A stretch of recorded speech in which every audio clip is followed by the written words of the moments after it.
Olá, você é nosso convidado para acompanhar a partir de agora uma conversa sobre atuação parlamentar. Quem conversa conosco sobre o assunto é o senador Regufe, aqui do Distrito Federal, que tomou posse na 55ª legislatura, ou seja, está nos primeiros dias do seu mandato. Senador, muito obrigada pela sua presença aqui no nosso programa. Mesmo o senhor estando no início do mandato, não quer dizer que o senador já não esteja atuando.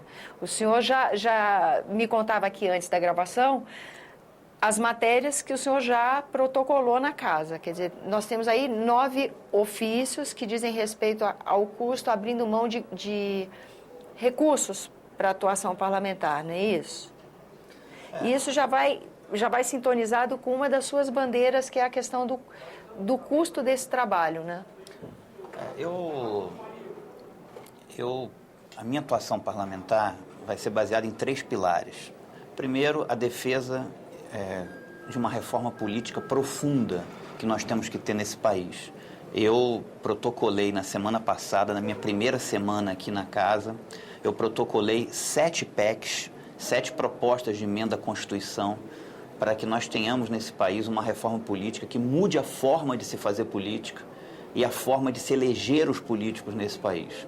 Segundo, a defesa da redução da carga tributária. Nós temos uma carga tributária abusiva para o contribuinte desse país. E terceiro, a redução do custo dos mandatos parlamentares. Eu, no meu primeiro dia aqui no Senado Federal, eu protocolei 9 ofícios na direção-geral da Casa, aqui na direção-geral da Casa.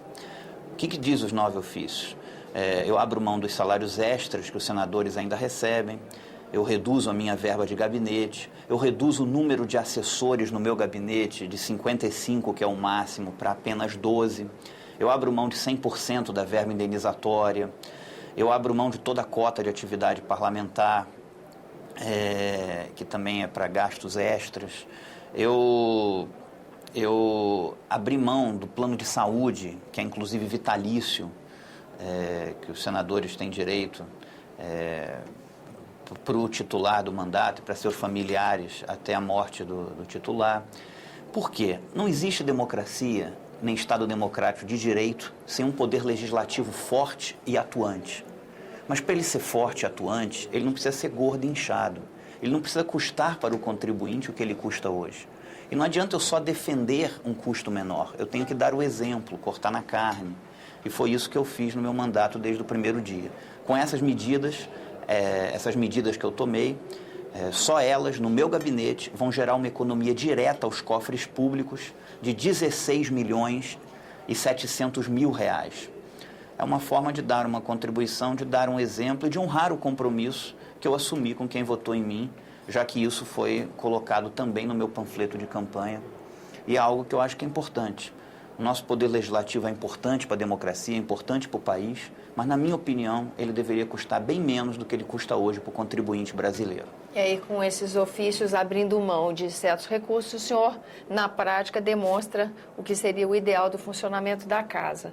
Senador, não é de hoje também, não é de agora que o senhor defende reforma política, né? E a gente, desde a volta das eleições, primeiro e segundo turno, conversando com os senadores, foi se notando que hoje em dia é uma convergência em relação à necessidade dessa reforma. Os temas é que variam de opinião para opinião. Eu gostaria que o senhor falasse dos pontos que o senhor elenca nessas propostas de emenda à Constituição e que fizesse um comentário também sobre essa movimentação que está acontecendo na Câmara dos Deputados, onde já foi instalada uma comissão que trata também de alguns temas, né? Eu defendo uma reforma política profunda e tenho divergências com alguns parlamentares do tipo de reforma, de quais as propostas. Na minha concepção, eu protocolei essas PECs. O que são essas PECs que eu protocolei? Quais são as propostas que eu protocolei? Primeiro, fim da reeleição para cargos executivos e limite de uma única reeleição para cargos legislativos, para que o sistema fosse constantemente oxigenado, renovado, para dar chance a outras pessoas. Quando a pessoa fica muito tempo num cargo, ela começa a se achar dono dele, proprietário, e ela começa a se esquecer que ela é só um representante da população. Então é preciso que o sistema seja constantemente oxigenado, renovado. O voto facultativo, que eu também estou propondo numa dessas propostas. Hoje muitas pessoas votam sem fazer a reflexão devida que esse gesto precisa e merece. Desculpa interromper o senhor, mas pelo tanto de votos que não foi considerado na última eleição, não foram considerados aqueles votos, ou por ausência do eleitor, ou porque eles foram anulados ou em branco, a gente teve mais de 1/4 dos eleitores abrindo mão desse papel de votar. Eu acho que é mais democrático, né? Mais livre. O voto distrital, nós tivemos na última eleição 1.218 candidatos a deputado federal no estado de São Paulo. Qual é o debate que nós temos com 1.218 candidatos? Nós tivemos no Distrito Federal 980 candidatos a deputado distrital. Ou seja, é um sistema que despolitiza, né, a eleição e não é correto, entendeu? Facilita o poder econômico. Quando você diminui a área geográfica da campanha, como é que funcionaria o voto distrital? Você divide a cidade em distritos e cada distrito passa a eleger um. Uhum. Quando faz isso, você diminui a área geográfica da campanha, barateia o custo da campanha, porque hoje uma pessoa tem que fazer campanha no estado inteiro. Se divide o estado em distritos, aquela unidade da federação em distritos, cada lugar só vai eleger um, ou seja, a pessoa diminui a área geográfica da campanha, barateia a campanha, torna a política mais acessível ao cidadão comum. Hoje é muito difícil para o cidadão comum ele poder ter chance de ingressar na política. Facilita a fiscalização, porque tem que fiscalizar só um. Então eu considero que é mais democrático, mais justo. Mais eficiente, pelo menos. Claro. Hoje você não consegue nem conhecer os candidatos. São tantos que dirá as propostas deles. Quarta proposta, a criação de um sistema de revogabilidade de mandatos, onde a pessoa, para ser candidata a um cargo eletivo, teria que registrar suas propostas e compromissos na Justiça Eleitoral, que, por sua vez, publicaria essas propostas e compromissos no seu site na internet. Uma vez eleito, qualquer eleitor, tendo votado nessa pessoa ou não, poderia entrar na Justiça e pedir o mandato dela de volta se ela não cumprisse qualquer um daqueles compromissos que ela colocou como compromisso na campanha. E a Justiça Eleitoral deixaria no seu site, durante todo o mandato da pessoa, os compromissos que essa pessoa assumiu na campanha, para que o eleitor pudesse acompanhar. Ele está cumprindo, não está cumprindo. Isso faria com que, num ponto futuro, as pessoas passassem a votar menos simplesmente em pessoas e mais naqueles compromissos. Porque... O que se queria fortalecendo partidos, né? Porque você vai ter a garantia legal, o eleitor vai ter a garantia legal de que o seu eleito vai ter que cumprir aquele compromisso, porque se não cumprir, perde o mandato. Quinta proposta, proibição de doações privadas em campanhas políticas, mas a minha proposta é diferente da que está sendo discutida no veículo de comunicação, porque se você der dinheiro para partido ou para candidato, vai ficar pior do que está. Se hoje tem gente que é candidato só para alugar tempo de televisão, que dirá para ganhar dinheiro diretamente. Então, a minha proposta, a Justiça Eleitoral faria licitações, a gráfica que ganhar imprimiria o panfleto de todos os candidatos àquele determinado cargo naquele determinado lugar. Mesmo formato, mesmo tamanho, igual quantidade para todos. Ou seja, iguala o preço da campanha de cada cargo. Isso. A produtora de televisão que ganhasse a licitação gravaria o programa de todos os candidatos àquele determinado cargo, naquele determinado lugar. Mesmo o fundo, a pessoa teria que ganhar no conteúdo, na proposta, no convencimento. Você teria uma campanha muito menos desigual do que a gente tem hoje. E a Justiça Eleitoral pagaria diretamente o fornecedor. Não teria dinheiro passando por partido, por candidato. Então, o fundo partidário seria trocado por essa administração? Não. O fundo partidário é uma coisa e isso é outra. Isso é custeio de campanha. Eu sou contra o fundo partidário. Eu acho que é um dinheiro público dinheiro público tem que estar de forma principal na educação, na saúde, na segurança. Agora, para a campanha, a Justiça Eleitoral pagaria diretamente... Ela geria. Pagaria diretamente esses fornecedores, dando igualdade de condições para os candidatos, para que cada candidato tivesse o seu panfleto, tivesse o seu programa de televisão. Sexta proposta, possibilidade de candidaturas avulsas, sem filiação partidária. Hoje, muitas pessoas não acreditam em partido nenhum. É justo e democrático que essas pessoas também possam representar suas ideias, colocar suas ideias em debate.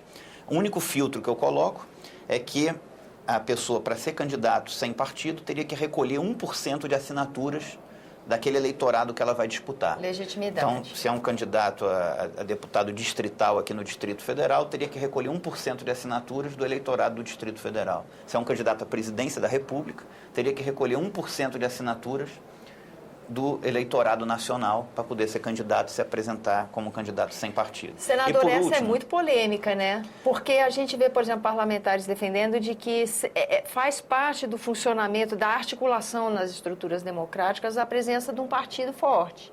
Não. Forte, assim, estruturado, fortalecido, né? Se a pessoa quer se filiar a um partido, quer estar num partido, muito bom, muito bem. Agora, se existe uma parcela da população brasileira que não acredita em partido político nenhum, essa parcela fica excluída da sua cidadania plena, porque cidadania plena é votar, mas é também ter o direito de ser votado. Essas ideias estão excluídas do parlamento. Se existe uma parcela da população brasileira que não acredita em partido político nenhum, essa parcela fica excluída da representação política? Essa é polêmica. E outra, não é aí justo. ela teria o parlamento que tem que representar o conjunto da sociedade brasileira nas suas mais diversas formas de pensamento. Se existe uma parcela que não acredita em partido político nenhum, essa parcela é justa e democrática que seja representada no parlamento. Agora, essa vai muito bem com a proposta de emenda que o senhor faz do comprometimento com a fala da campanha, com o discurso de campanha, claro, né? Claro. E só para encerrar, a 7ª proposta de reforma política é a que veda alguém se eleger para o Poder Legislativo, pedir voto para ser deputado, para ser senador, para ser vereador, e depois, sem consultar o eleitor, virar secretário de Estado, virar ministro. Se a pessoa pede um voto para ir para o Poder Legislativo, ela recebeu do eleitor uma procuração para representá-lo naquele poder. Ela não pode, sem consultar o eleitor, mudar. Então, aliás, não estou propondo nada original. Eu estou nos Estados Unidos, quando o presidente Barack Obama se elegeu presidente pela primeira vez, ele convidou a então senadora pelo estado de Nova York, Hillary Clinton, para ser secretária de Estado, que é equivalente a ministro das Relações Exteriores aqui no Brasil. E ela, para ser secretária de Estado, ela teve que renunciar o mandato pelo estado de Nova York. Ela não podia estar num dia no poder fiscalizador, no outro dia no fiscalizado, depois voltar para o fiscalizador. Aqui no Brasil, a pessoa vai para o executivo, vira secretário de Estado, volta para ser deputado, volta para ser secretário de Estado. É uma bagunça completa. E pior, nas assembleias legislativas e nas câmaras de vereadores, governadores e prefeitos se utilizam desse expediente para fazer maioria parlamentar, enchendo as câmaras e assembleias de suplentes. Isso não é bom para a democracia. Senador, e não é bom para o contribuinte. Nosso tempo está esgotado, mas eu não resisto a uma última pergunta. O senhor falou em reduzir a carga tributária. Num contexto econômico como o Brasil parece que vai atravessar, é possível? Não só é possível, como é urgente. O que o governo tem que fazer? O governo tem que fazer um ajuste fiscal, sim, mas tem que fazer um ajuste fiscal na despesa, não na receita. O governo tem que reduzir o número de ministérios. Nós temos 39 ministérios. Tem que reduzir o número de cargos comissionados. Eu fiz um requerimento de informação como deputado federal. O governo federal hoje tem 23.579 cargos comissionados. Tem que reduzir o número de cargos comissionados. Tem que reduzir o custo da sua máquina. O governo tem que ser mais eficiente, qualificar melhor o seu gasto e não penalizar o contribuinte aumentando imposto ou criando novos impostos. Então, eu defendo que o governo reduza a carga tributária, que a do Brasil é a maior dentre os países do mundo emergente. Na minha concepção, o governo tem que reduzir a carga tributária e tem que ser mais eficiente, reduzindo as suas despesas e qualificando melhor o seu gasto. Agradeço a sua presença aqui no nosso programa, senador. Muito obrigado. A você que nos acompanha, também agradeço a atenção. Esse é o programa Argumento, eu sou Tânia Horman e você é nosso convidado a fazer sugestões e críticas ao trabalho da TV Senado. Para isso, 0800 61 2211, ligação gratuita. E se você quiser rever esse ou outro dos nossos programas, senado.leg.br/TV. Até a próxima.